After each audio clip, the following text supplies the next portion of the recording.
Good morning, traders. Welcome to today's market review. This is Razak at CMTrading. Today is February 26, 2019, and today is Tuesday morning. So looking at the economic events of the day, out of United Kingdom, we have an inflation report number coming out at 12 o'clock South African time. That's followed with a number out of United States. That's a Fed Chairman Powell will be testifying in front of Congress. That's an important event because traders key into some of his words that he's testifying by to give us some sort of indication of what future interest rates are going to happen in the United States. That's going to happen at 4:45. That's probably going to happen all day long. And lastly, at 5 o'clock South Africa time. Now, this is really an important number. Consumer confidence number coming out of the United States. Now, this is really the barometer by which the markets really gauge their confidence. And it's a very, very important number. So if we do get a positive news, we may see the Dow continue trading even higher. I can't believe that we're at 26,100-ish level. But looking at the markets right now, as the Dow continue to get stronger, the major correction in the Japanese yen, the GBP is stronger. The euro is flat though, okay, which is important to note. Now, Dow Jones tapers off before today's announcement. So is that like kind of like a sell-off before today where they're going to take it higher? I'm not sure, but we'll take a look. And then looking at the commodities, oil has a big sell-off yesterday out of a tweet that, Donald Trump actually said that the prices were a little bit high, and then it sold off, but we're still in the range. So I don't see the, yes, is it a major sell-off? Yes, it was about $2 sell-off in oil. However, we're still in that range between 54 and 57. So, that could have just been a catalyst just to sell it off. Now, lastly, looking at stocks, Apple is trading on support, relatively weak out of the FANG stocks. We'll take a look at that.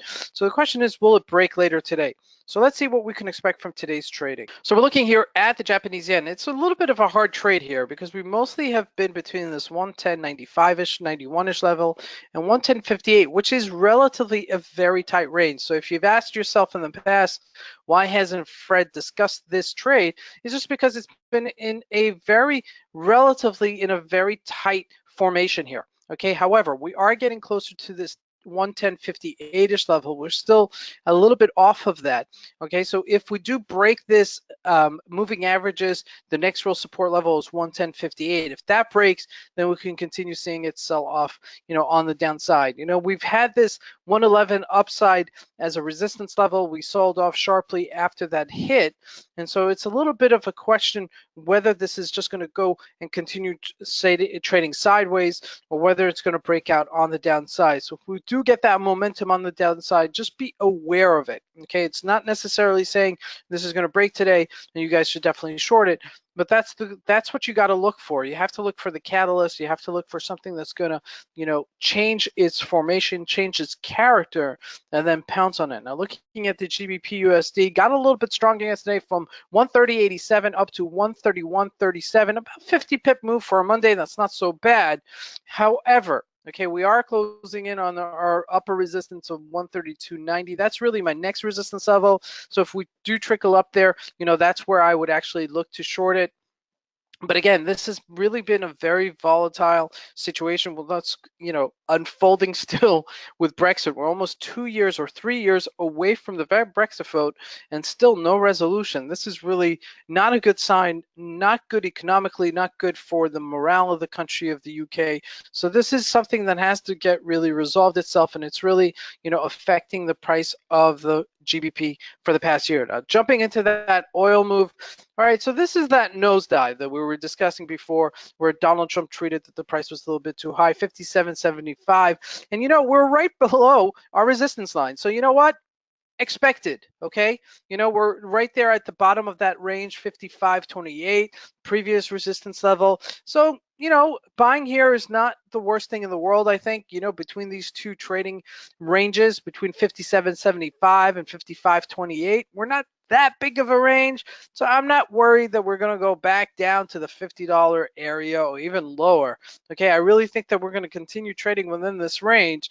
The upper limit obviously being 57.75, and the lower limit being 55.28. So keep that in mind as that continues to trade.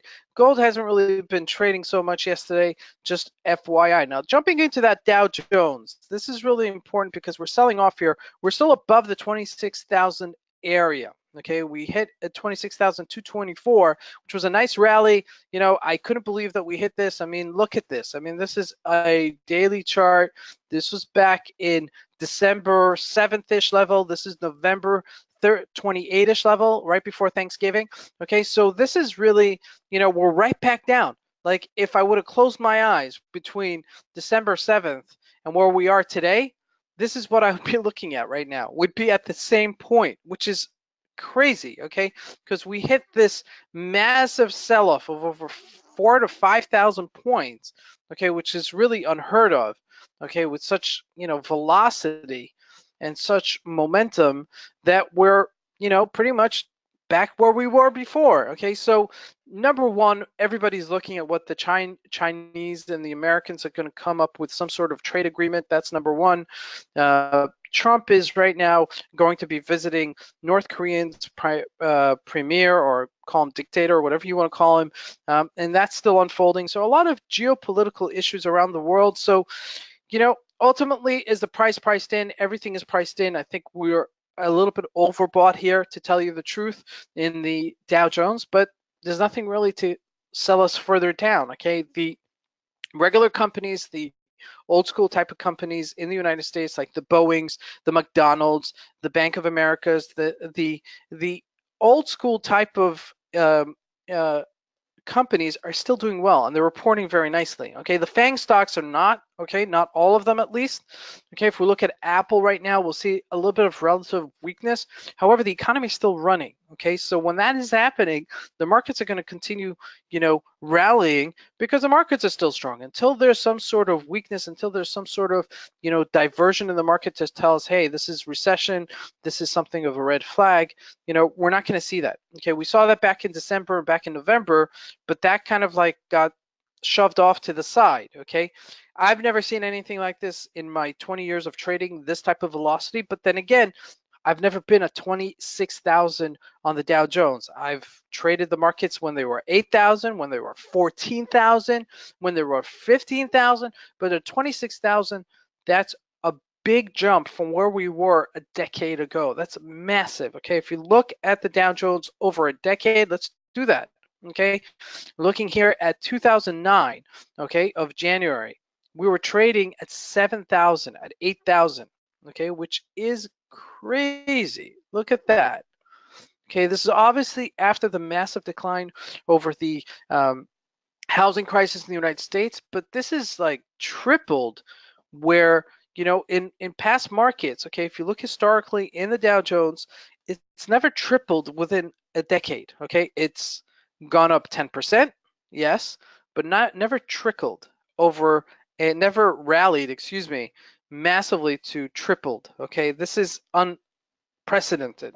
So the fact that we're back up here is kind of showing that we still have some relative strength here, okay? Nothing is really guiding us lower as we continue into the session.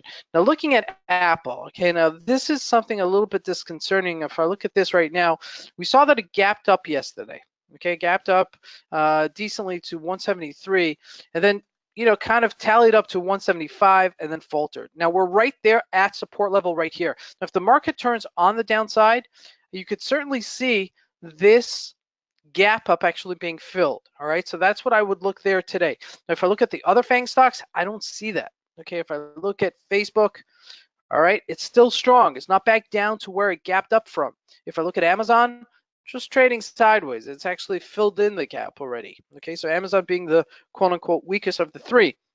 So that's what I'm looking at Apple today, to see if it does break this 173 and then continue selling off to 172. That's a very big possibility, and that's something you're gonna have to keep on your radar. This is Fred Razak. I want to wish you guys a great trading day. Thank you.